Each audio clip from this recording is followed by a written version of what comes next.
पापा के कोठा चढ़ी घूम लागे बेटी। पापा के कोठा चढ़ी घूम लागे बेटी। आज कोठा होई है सपनवा गे बेटी। आज कोठा होई है सपनवा गे बेटी।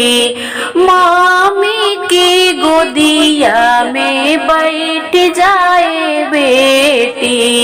आजू गोदिया हुई है सपनवाए बेटी। आज मम्मी हुई है सपनवा गे बेटी।